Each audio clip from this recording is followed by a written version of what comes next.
Assalamualaikum warahmatullahi wabarakatuh. Perkenalkan, nama saya Andi Putri Yasmin dengan NIM E1A1230446.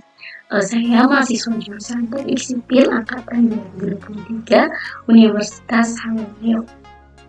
Di sini saya akan mempresentasikan tugas saya dengan judul Upaya Rekayasa untuk Mengatasi Masalah Lingkungan di Maladewa. Tugas ini saya buat untuk memenuhi tugas mata kuliah rekayasa dan penglihatan lingkungan. Baiklah, langsung saja kita masuk ke dalam materinya. Baiklah, hari ini kita akan membahas sebuah negara yang tidak hanya terkenal dengan keindahan alam yang luar biasa, tapi juga menghadapi tantangan besar terkait masalah lingkungan. Negara yang dimaksud adalah negara Maladewa. Maladewa atau Maldives adalah sebuah negara kepulauan yang terletak di Samudra Hindia. Terkenal dengan pantai berpasir putih, air laut yang jernih, dan terumbu karang yang menakjubkan. Maladewa sering disebut sebagai surga di bumi. Namun, di balik keindahan alamnya, Maladewa menghadapi ancaman serius yang bisa mengubah wajah negara ini selamanya. Sebagai negara dengan ketinggian rata-rata hanya 1,5 meter di atas permukaan laut, Maladewa adalah salah satu negara paling rentan terhadap dampak perubahan iklim, khususnya naiknya permukaan laut. Selain itu, negara ini juga menghadapi masalah polusi laut, degradasi terumbu karang, dan peningkatan frekuensi badai tropis.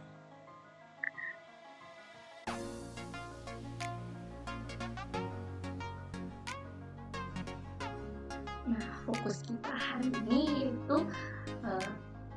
ada tantangan lingkungan yang dihadapi oleh Maladewa, dan strategi dan teknologi rekayasa yang diterapkan oleh Maladewa, evaluasi efektivitas solusi yang diterapkan oleh Maladewa, hambatan utama dalam implementasi dan upaya mengatasinya.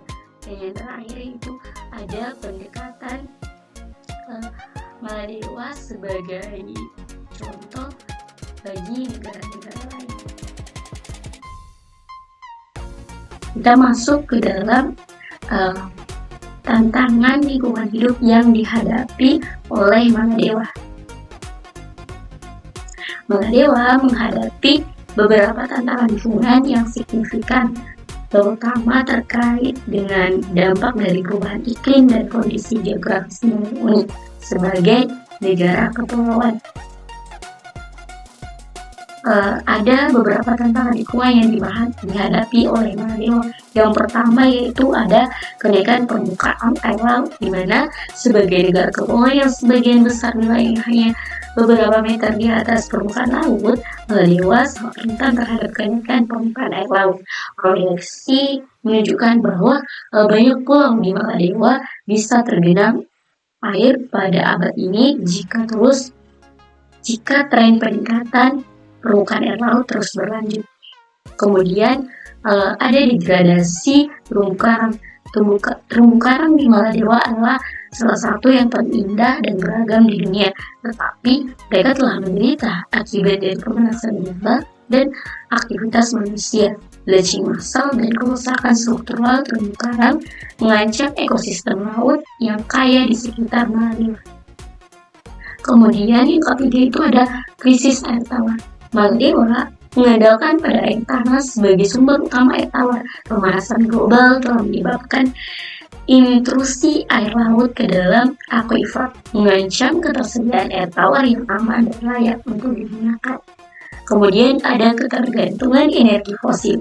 Negara ini masih sangat tergantung pada energi fosil yang menyumbang pada emisi gas rumah kaca dan menghadirkan tantangan dalam mencapai keberlanjutan energi. Kemudian pengolahan limbah. Pertumbuhan pariwisata yang cepat di Maladewa telah menyebabkan peningkatan limbah plastik dan limbah lainnya yang mengancam lingkungan dan keberlanjutan pulau-pulau tersebut.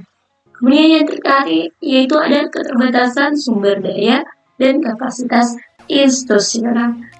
Sebagai negara kepulauan dengan populasi yang terbatas, Maladewa menghadapi keterbatasan sumber daya untuk mengelola dan melaksanakan strategi adaptasi terhadap perubahan iklim yang diperlukan.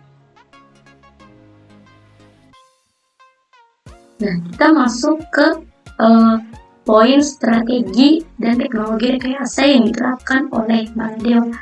Yang pertama itu ada infrastruktur pesisir. Nah, sistem penghalang gelombang. Jadi, Maladewa itu membangun sistem penghalang gelombang di sepanjang pantainya untuk melindungi permukiman dan infrastruktur kritis dari gelombang besar akibat badai. Kemudian, Maladewa juga membangun dinding beton dan struktur pengaman. Pembangunan dinding beton dan struktur pengaman lainnya yaitu untuk mengurangi erosi pantai dan menghadapi ancaman dari kenaikan permukaan air laut.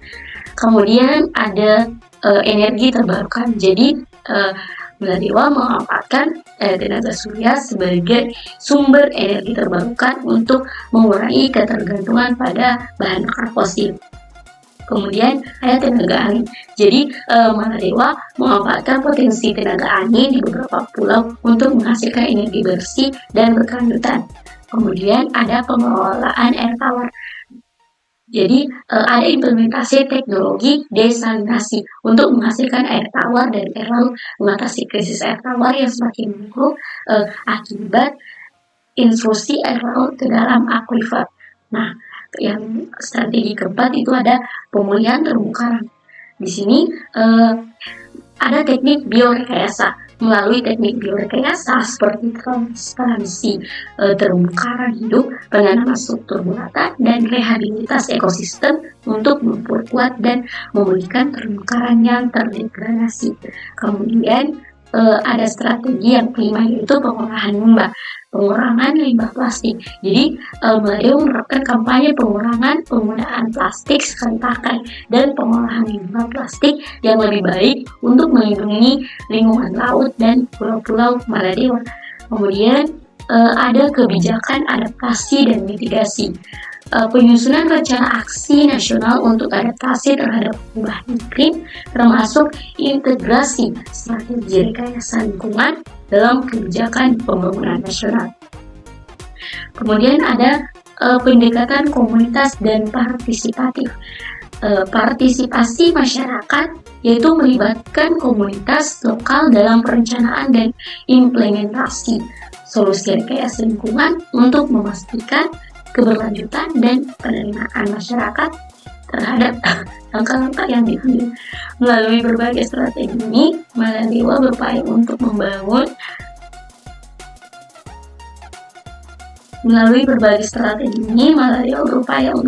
ketahanan terhadap perubahan iklim dan melindungi ekosistem serta infrastruktur vital dari ancaman lingkungan yang semakin meningkat. Kemudian ada evaluasi efektivitas solusi yang diterapkan. Untuk mengevaluasi efektivitas solusi yang diterapkan oleh Maladewa dalam mengatasi tantangan lingkungan, khususnya yang terkait dengan perubahan iklim dan kenaikan permukaan air laut, Maladewa memberikan beberapa aspek penting, yaitu yang pertama ada infrastruktur pesisir, di mana evaluasi dilakukan terhadap penghalang gelombang dan dinding beton dan struktur pengaman lainnya, di mana faktor yang dinilai meliputi kemampuan melindungi pemukiman dan infrastruktur dari gelombang besar dan erosi pantai.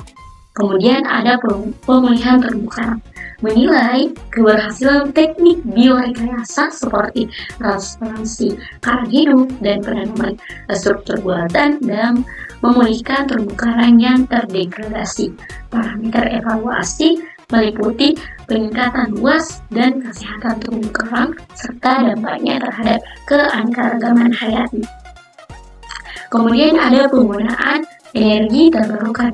Evaluasi terhadap pengembangan kapasitas energi terbarukan seperti tenaga surya dan tenaga angin, faktor yang dinilai meliputi kontribusi terhadap pengurangan emisi gas rumah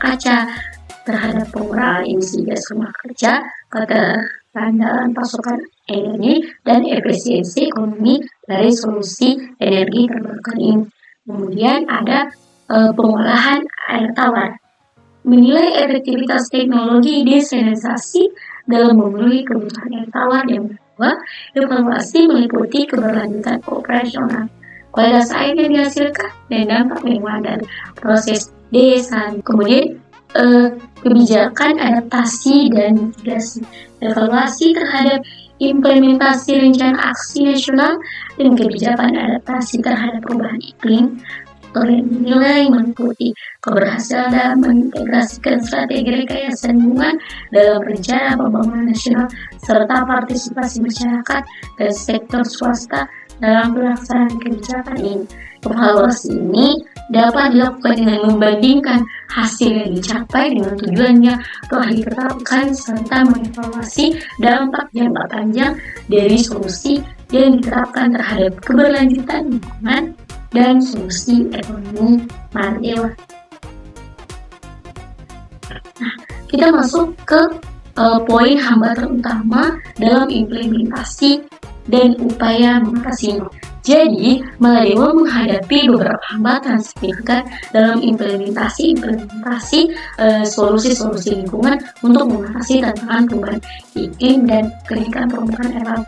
Yaitu yang pertama ada biaya dan sumber finansial. Jadi Mahadéwa sebagai negara kepulauan dengan anggota terbatas menghadapi tantangan besar dalam membiayai infrastruktur dan teknologi rekayasa lingkungan mahal. Upaya mengatasinya, pemerintah Mahadéwa telah mencari sumber daya finansial dari bantuan internasional, organisasi non-pemerintah, dan lembaga keuangan multilateral untuk mendukung proyek-proyek adaptasi iklim. Kemudian ada kapasitas teknik dan manajerial.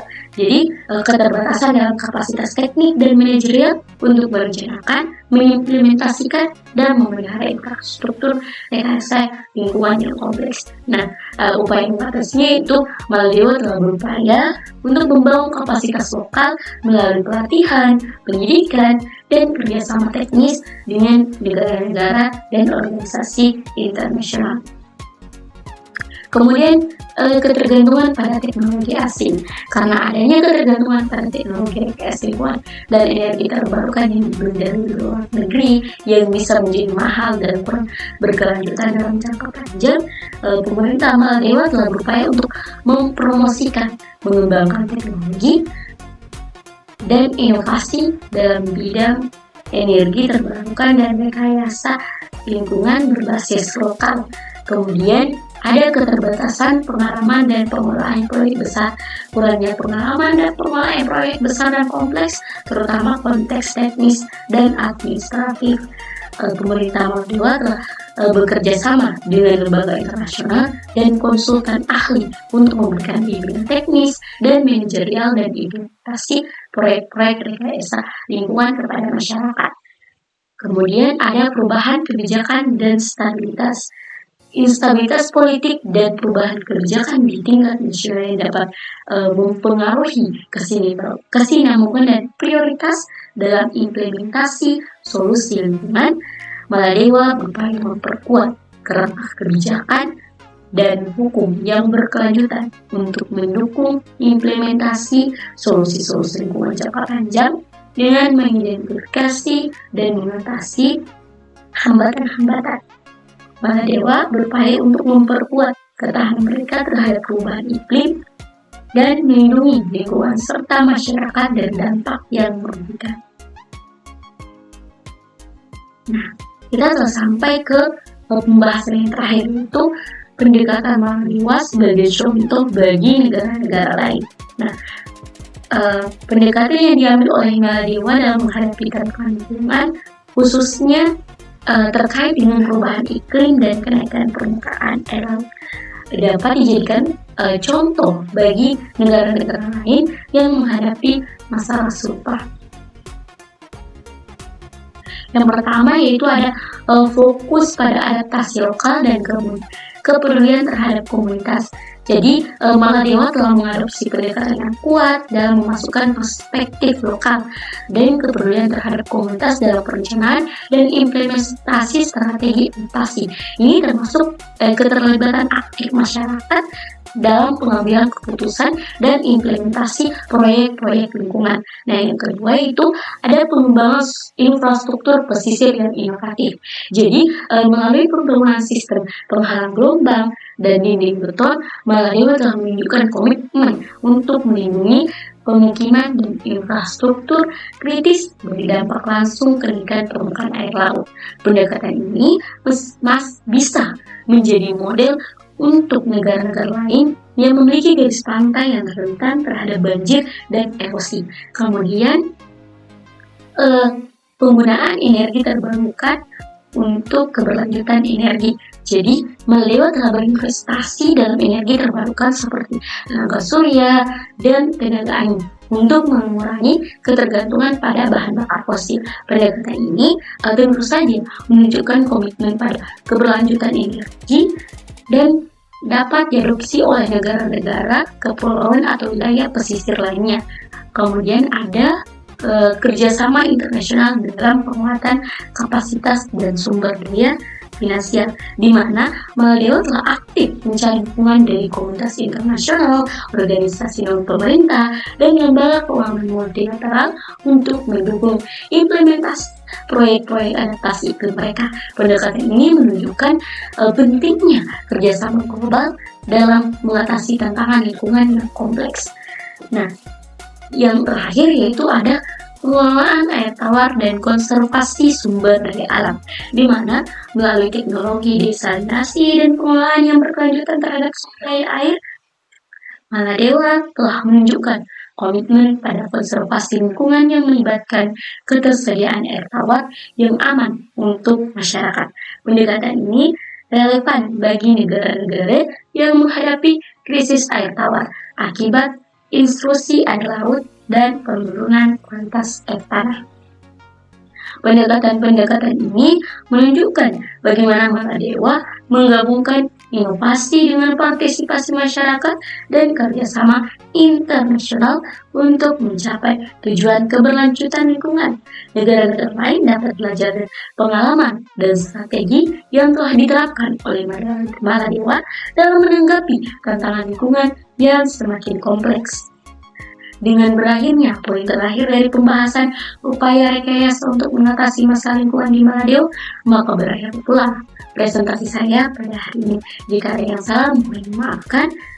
Saya akhiri mengucapkan wabillahi taufiq wal hidayah. Wassalamualaikum warahmatullahi wabarakatuh.